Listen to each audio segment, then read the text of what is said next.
فيلمنا النهارده فيلم جميل، هنعرف فيه ايه السبب اللي يخلي واحد فقير لما يطلع له بتنين سحري يطلب منه انه يبقى غني بس لمدة 24 ساعة. حاجة غريبة مش كده؟ يلا بينا نشوف ايه الحكاية. بيبدأ الفيلم بمدرسة بتكتب كلمة تنين وبتطلب من تلاميذها انهم يكتبوها وراها، فكلهم بيكتبوها ما عدا ولد اسمه ديني بيرسم صورة تنين، فبتطرده وبيطرد بعديه بنت بس من الفصل اللي جنبه، وبيتفاجئوا هما الاتنين انهم مطرودين لنفس السبب. وفي وقت المروح بيقف ديني يستنى مامته اللي كالعادة بتتأخر عليه، وبيعدي من جنبه ولد رخم وبيغيظه وهو بيقول له هي مامتك نسيتك؟ فبياخد بالطوبة في دماغه بس من لينا اللي بتعرف نفسها على ديني، وبتقوم ماسكاه من ايده وبتقول له تعالى نروح سوا عشان بابايا انا كمان دايما بيتأخر عليا. ومن ساعتها وهما الاتنين اصحاب جدا وبيذاكروا سوا وبيلعبوا سوا، وكمان بيشتروا كتكوت وبيربوه معاهم لحد ما بيكبروا وبياكلوه وبيدفنوه وبعدين بيزعلوا انه مات. وفي يوم هما الاتنين عملوا تنين من ورق وطيروه، بعد كده خدهم وطار بيهم لحد ما وقعهم على سطح بيت، وبيبقوا مبسوطين جدا من اللي حصل. وقتها لينا بتطلب من دين انه يوعدها انهم يبقوا اصحاب على طول، فبيوعدها دين وبيبقوا مبسوطين جدا بصداقتهم وبحياتهم البسيطه. وفي يوم بابا لينا بيعرفها انهم هيعزلوا خالص من المكان ده وهيروحوا يعيشوا في مكان افضل، فبتزعل لينا لانها هتسيب دين بعد ما اتفقت معاه انهم هيبقوا اصحاب على طول، وبتروح بعدها تودع دين اللي بيكون مش مصدق اللي بيحصل. وبتعدي السنين وبيكبر دين وبيشتغل دليفري وهو لسه بيدرس، وبالصدفه وهو بيوصل الطلبات بيقابل زميله اللي معاه في الفصل وبيقول له انت مش بتيجي ليه المدرسه يا ابني؟ انت بقالك اسبوعين غايب. فبيرد عليه دين وبيقول له انه لازم يشتغل علشان عايز يعمل حاجه كده، فبيقول له الحاجه دي لينا برضه؟ فقال له الصراحه اصل النهارده عيد ميلادها وعايز اجيب لها هديه. وبعدها بيسيبه وبيمشي وهو بيطلب منه انه ينقل له الواجب، وبيكمل دين توصيل باقي الطلبات وما بيكونش فاضل معاه غير اخر طلب، وبيلاقي ان صاحب الطلب ده عايش في مكان غريب جدا، فما بيحطش في دماغه حاجه وبيروح يوصل الطلب. فصاحب البيت بيطلب منه انه يدخل له ويعدي من جنب الباب، فبيكتشف دين ان مفيش بيت اساسا وان الراجل نفسه غريب زي المكان اللي عايش فيه، فبيحاول ما يركزش عشان ما يهيس، وبيسلمه طلبه وبيطلب منه فلوس. فالراجل العجوز بدل ما يديله فلوس بيديله براد وبيقول له ان البراد ده بيحقق الاماني، فدين بيعتبره راجل مجنون وبياخد منه براد وبيقول له ان طلبه على حسابه. وبيروح بعدها دين على محل بدل غالي جدا عشان يشتري بدله لحفله عيد ميلاد لينا، فبيلاحظ البياع انه فقير فبيطرده، فبياخدها دين من قصيرها وبيروح على محل بدل على قد ايده وبيشتري من عنده احسن بدله، وبعدين بيروح. ساعتها مامته بتساله انت اتاخرت ليه؟ فبيكدب عليها وبيقول لها اصل كنت بذاكر، فبتدلعه وبتقدم له اكل عشان يقدر يذاكر كويس. وكل جيرانه بيبقوا مبسوطين بيه جدا عشان هو ولد شاطر وبيسمع كلام مامته وبيتنبؤوا له بمستقبل باهر. فبيجي له صاحبه اللي نقل له الواجب وبيفضحوا قدامهم كلهم وبيعرفوا قدامهم كلهم انه مش هينفع يغيب اكتر من كده، لان المدرسه قالت انه لو ما حضرش مش هتدخله الامتحان. ايه ده، هي الناس ماما كده ليه؟ فطبعا بيحس دين بالاحراج ومامته بتضربه عشان بيكذب عليها، وكل جيرانهم بيتفرجوا عليهم، فبيقول لها انه بيشتغل عشان الفلوس، فبتزعق له مامته وهي بتقول له ان دراسته هي شغله. فدين بيسمع الكلام وبيقعد يذاكر، وبالليل بعد ما مامته ما نامت بيروح يطلع على السطح عشان يقابل لينا، بس مش لينا حقيقيه، لا لينا اللي في الصوره. وبنعرف ان لينا بقت موديل اعلانات وغنيه جدا، فبيقعد دين يتكلم معاها عن ذكرياتهم في الطفوله، وهو بيتكلم البدله بتاعته بتتقطع، دي لو مستعمله مش هيحصل فيها كده. وبيكمل كلامه مع لينا وبيقول لها انه بس بيتمنى انهم يحافظوا على الوعد بتاعهم، ولانه قال كلمه اتمنى البراد اتحرك وبيطلع منه تنين ضخم. واول لما بيشوف دين بيقول يا فرج الله، ده شكله عيل غلبان وهيطلب الطلبات العاديه وهروح على طول. فبينصدم دين، فبيقعدوا التنين وبيقول له بص انا التنين الاماني واسمي لونج واقدر احقق لك 3 امنيات. فدين بيضحك وبيقول له انت بتهزر معايا، ده مقلب صح؟ فين الكاميرات؟ فلونج بيفهم انه مش مصدقه، فبيعرفوا انه بجد وحقيقي وبيوريله قدراته عشان يثبت له انه يقدر يعمل اي حاجه. ساعتها بيصدق دين انه تنين امنيات بجد، فبيبدأ لونج يفهمه ان كل تنين اماني المفروض يخدم 10 اسياد قبل ما يسمحوا له انه يدخل عالم الارواح، وبيعرفه هو مخنوق انه حقق اماني 9 اسياد وهو السيد العاشر، وان قبل ما يقابله فضل محبوس في البراد ده 1000 سنه. فياريت تنجز معايا كده واطلب مني ال3 امنيات بتوعك بسرعه عشان اقدر اروح للعالم بتاعي. وفي الوقت ده بتكون في عصابه موجوده عند الراجل العجوز اللي ادى دين البراد عشان عايزين البراد، وزعيمهم كان شاطر جدا في الضرب وبيضرب اي حد وهو حاطط ايده في جيبه. بس لما بيكتشف ان الراجل العجوز مش موجود بالصدفه بيشوف خيال دين ومعاه البراد اللي بيدوروا عليه، فبيروحوا له وبيطلب منه زعيم العصابه انه يديله البراد، فبيرد عليه دين انه مش بتاعه، انه بتاع التنين. فاللونج بيقول له انت بتشاور على مين؟ محدش شايفني اساسا لان محدش يقدر يشوفني غير السيد اللي بحقق له الاماني. فدين بيقع وبيطلع يجري منهم لحد ما في الاخر بيحاصروه في مكان. فدين من خوفه بيتمنى انه يكون قوي عشان يعرف يضربهم، وطبعا بمجرد ما قال اتمنى لونج بيحقق له امنيته، وبيتفاجئ دين انه بيعرف يضربهم كلهم حتى زعيمهم بمنتهى المهاره، وبيبقى مستغرب من القوه اللي نزلت عليه فجاه. وبعد ما بيقدر يهزمهم كلهم بياخد البراد وبيهرب منهم، وبعد كده بيروح زعيم العصابه ورجالته للراجل اللي مشغلهم وبيعرفوه باللي حصل. فبيستغرب عشان حته عيل قدر يضربهم ويهرب بالبراد. فبيساله زعيم العصابه هو معلش يعني البراد ده مهم في ايه؟ فبيقول له ملهوش دعوه، وانه بيدفع له فلوس عشان يعمل اللي هو عايزه بس. فالزعيم بيقول له انه هيقدر يوصل للولد ده عن طريق بدلته. وتاني يوم دين مامته بتصحيه عشان يفطر وبتسيبه بتروح على شغلها. فبيمسك دين البراد وبيخرج منه لونج عشان يفهم منه هو ازاي بقى يعرف يلعب كونج فو كده. فبيعرفوا لونج انه اول ما قال كلمه اتمنى حقق له امنيته، وبكده يبقى حقق له امنيه من الثلاث اماني. فقال له دين هو عشان انا قلت اتمنى يبقى اتحسبت له امنيه؟ على فكره انت بتخم. فقال له ماشي انا بخم، يلا بقى اتمنى الامنيه الثانيه. وبيوري له انه يقدر يجيب له ذهب كتير جدا، وده لان من وجهه نظره الثروه هي امنيه كل الناس. فدين بيقعد يفكر لحد ما بيوصل للأمنية اللي هو عايزها، وبيطلب منه يوديه لمكان معين وهناك هيقوله على الأمنية التانية. فعشان يخلص بياخده وبيطير بيه للمكان اللي بيطلع هو القصر اللي عايشة فيه لينا. ولونج لاحظ ان بيبص على لينا بحب وهي بتستقبل معازيم حفلة عيد ميلادها. فلونج بيقول له لا لا ما ينفعش، معلش انا من استعجالي نسيت اقولك ان ما اقدرش اخلي حد يحب حد. فبيقول له دين دي مش حبيبتي، دي مجرد صديقة، وهي دي أمنيتي التانية، وهي اننا نرجع اصحاب تاني. فبيستغرب لونج من طلبه لانه عايز يضيع فرصة الأمنية التانية عشان الصداقة، وبيحاول يقنعه انه يطلب طلب اغلى من كده. فدين بيكون شايف ان مفيش لا اغلى ولا اهم من الصداقة، وعشان كده قاعد يقنعه بوجهة نظره دي، ويحكي له عن صداقته هو ولينا وهم صغيرين، وانها ياما وقفت جنبه لما دافت عنه في المدرسة.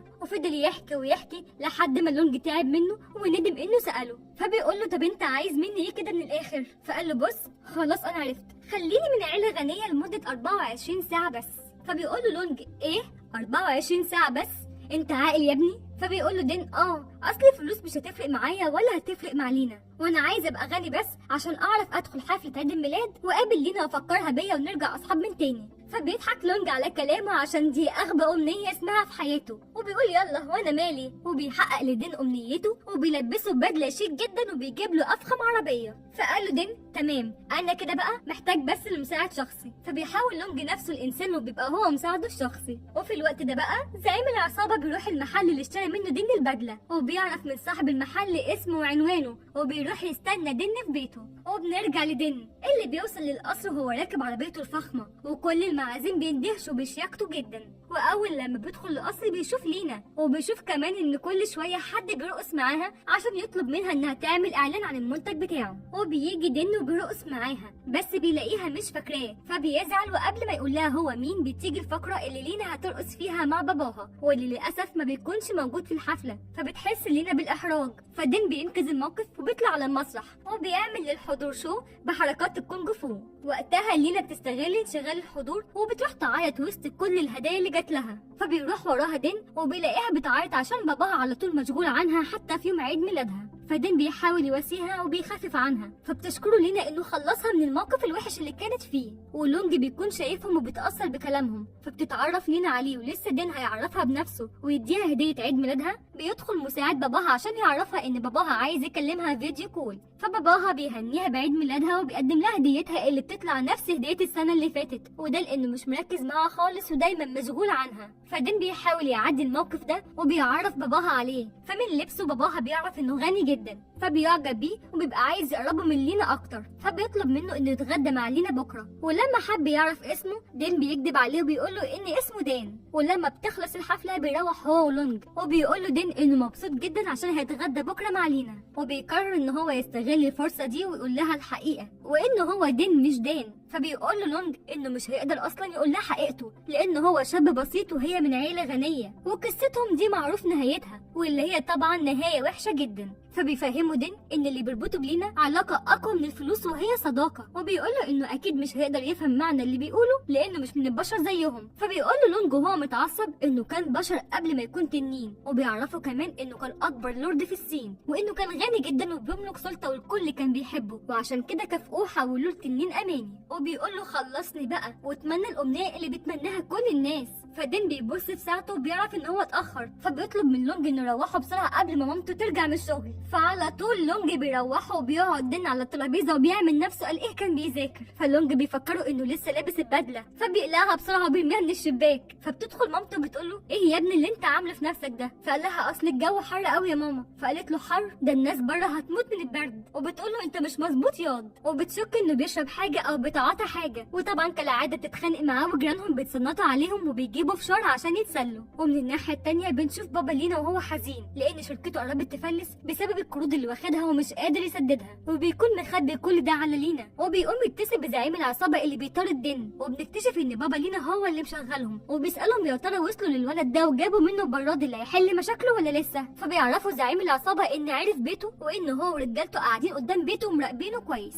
وتاني يوم بيشوفوه وهو خارج، وبيمشوا وراه وبيستغرب زعيم العصابه من اللي دين لابسه ومن العربيه اللي راكبها. وبيروح دين يقابل لينا وبينصحوا لونج انه يتكلم معاها بطريقه الاغنياء، وهي انه ما يديهاش اي اهتمام، ويا سلام وهي بتتكلم كده يقطع كلامها ويتكلم مع حد تاني. فدين بيثق في خبرته وبيسمع كلامه وبيعمل كل اللي قاله عليه. فلينا في الاول بتستغربه، لكن بعد كده بتتضايق منه وبتقوله انها ما بتحبش الطريقه دي وانها بتحب الحياه البسيطه. فبتقوم وهي بتقوله انه طلع عكس ما كانت فاكره. فساعتها لونج بيستغرب، هو بيقول ايه ده الطريقه دي كانت جايبه قوي مع ال 17 واحده اللي انا اتجوزتهم. فدين بيروح ورا لينا عشان يصالحها، لكن بيلاقي في وشه العصابه اللي عايزه تاخد منه براد. فبياخد لينا وبيطلع يجري، والعصابه بتطلع تجري وراه، وبيستخبوا هما الاتنين جوه مجسم تنين. بس لونج بيبقى متنكر فيه، وبتساله لينا هما مين دول؟ فبيقول لها دول ناس عايزين يخطفوني. وقتها لونج بياخدهم وبيطير بيهم لحد ما بيوصلهم للحي اللي ساكن فيه دين. وفي اللحظه دي بتكون ال 24 ساعه خلصوا، وبيظهر دين على حقيقته قدام لينا، وبيبقى خايف من رد فعلها جدا، لكن بيتفاجئ انها كانت عارفاه وفاكره المكان ده كويس. وبتروح تسلم على جيرانها اللي وحشوها وهي كمان وحشتهم. فبياخدها دين على مامته اللي اول لما بتشوفها بتشك في دين انه بتاع بنات، فبتضربه وهي بتقول له انه صايع وبتاع بنات وان هي دي البنت اللي مغيراه. فبيقول لها بنت ايه بس يا ماما، دي لينا صاحبتي اللي كانت عايشه معانا هنا. فبتفتكرها مامته وبتسلم عليها وبتضيفها في بيتها، وكل الجيران بيتضايفوا معاها، بس كلهم بيبقوا مبسوطين ولينا بتقضي معاهم اليوم كله. ولونج بيكون شايفهم من الشباك وبتأثر باللمه الحلوه والحب اللي ما بين الناس دي وبعضها. وبعد كده بياخدها دين للمكان اللي فيه الاعلان بتاعها، وبيفكرها ببعضهم لبعض. وقتها بيكلمها مدير اعمالها وبيفكرها ان عندها تصوير كمان ساعه، وعشان كده هيبعت لها عربيه تاخدها من المكان اللي هي فيه. وبعد ما بتخلص المكالمه بتشكر دين على الوقت الجميل اللي قضيته معاهم، وبتقوله ان دلوقتي بقى عندها حياه مختلفه خالص عن حياته، وعشان مستقبل شغل باباها لازم تكون حياتها على مستوى عالي. فبيزعل دين وبيقول لها عندك حق، مستوايا فعلا غير مستواكي. وبعدها بتوصل العربيه لينا وبتاخدها وبتمشي. فبيقعد دين لوحده وهو زعلان، فبتروح لمامته وبتقول له انه لازم يبقى واقعي لانهم خلاص كبروا ما بقوش اطفال. فبيتضايق دين وبياخد البراد وبيروح لمكان الاعلان، وبيقول لتنين لونج انه خلاص هيريحه منه ويطلب منه امنيته الاخيره، وهي انه يخليه غني وعنده اكوام من الذهب زي كل الناس اللي قبل ما عملت. وبيعرفوا انه بيطلب الطلب ده عشان ساعتها كل الناس هتحبه وهتحترمه ويتمنوا بس انهم يقربوا منه. وبيقول على نفسه انه كان غبي لما افتكر ان الفلوس مش كل حاجه وان لينا ما بيهمهاش الحاجات دي. فلونج بيقول له قبل ما انفذ لك امنيتك هوريك حاجه الاول.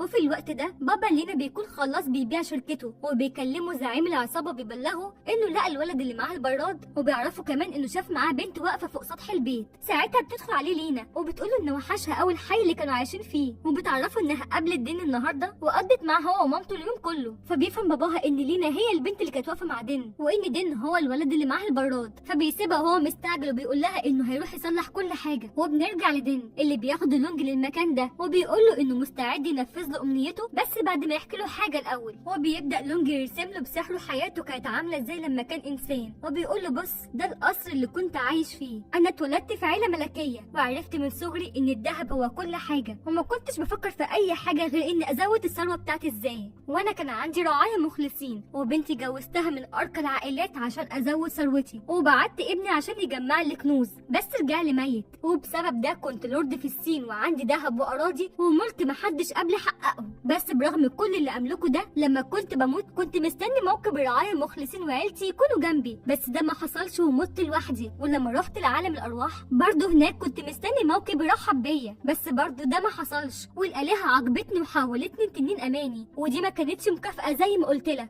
وحبسوني بعدها في البراد ده وبعتوني للارض عشان احقق امنيات 10 اسياد واتعلم المعنى الحقيقي الحقيقي للحياة. ورغم كل السنين اللي قضيتها وانا بحقق الامنيات برضه ما فهمتش المعنى الحقيقي للحياة لحد ما قابلتك انت وشفت وتعلمت منك اهمية العيلة والصداقة، وان دهب الدنيا ما يقدرش يشتري حب. وفي الوقت ده بابا لينا بيوصل لدين عشان ياخد منه البراد اللي هينقذه من الافلاس. فلما بيسمع زعيم العصابة الكلام ده بيضرب دينه وبيوقعه، فبيزعق له بابا لينا بيقول له انا قلت لك تجيب لي براد من غير ما نأذي الولد. فبياخد من بابا لينا البراد وبيغدر بيه وبيقول له انا هأذيك انت شخصيا وبيوقعه. وبعدها بيطلب من التنين انه يخلي ايده كل ما تلمس حاجة تتحول لذهب، وفعلا حقق له طلبه. وبتيجي لينا وبتشوف باباه هو في الحالة دي وبيقول لها انه عمل كل ده عشان كان بيحاول ينقذ تجارته من الافلاس، لكن للاسف ما عرفش وبيغمى عليه. وقتها دين بيجري وبيلحق العصابة وبيمسك في العربية عشان ياخد منهم البراد، وبيفضلوا يضربوا في بعض، والبراد كان عمال يتنقل من دين للعصابة ومن العصابة لدين لحد ما في الاخر بيقدر زعيم العصابة ياخده من دين. وبيقفوا هما الاتنين على ظهر لونج، فبيهجم عليه زعيم العصابة عشان يحوله لتمثال ذهب. فلونج بيضحي بنفسه وبيقف قدام دين، فالضربة بتيجي فيه هو وبيتحول لذهب، فبينتقم منه دين وبيضربه وبيوقعه، فبيلمس نفسه وبيتحول لذهب.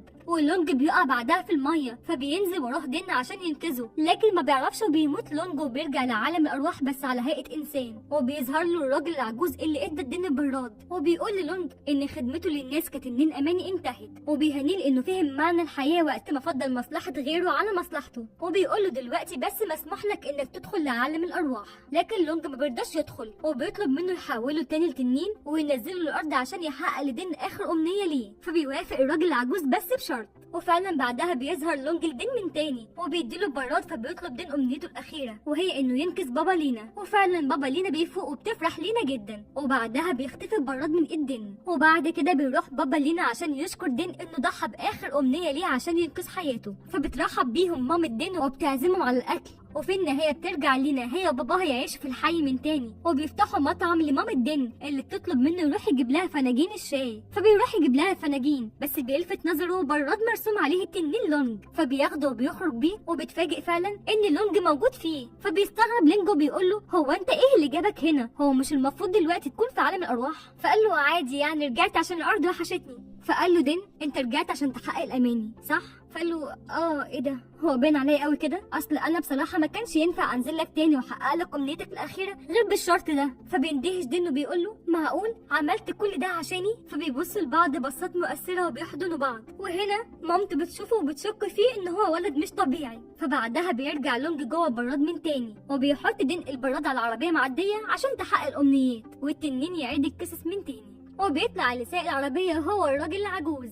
وبس كده، يا ريت لو عجبكم الفيديو ما تنسوناش في اللايك والسبسكرايب. وبجد الف شكر لكل واحد بيدعمني بلايك او بتعليق استمري، الف شكر ليكم. باي باي.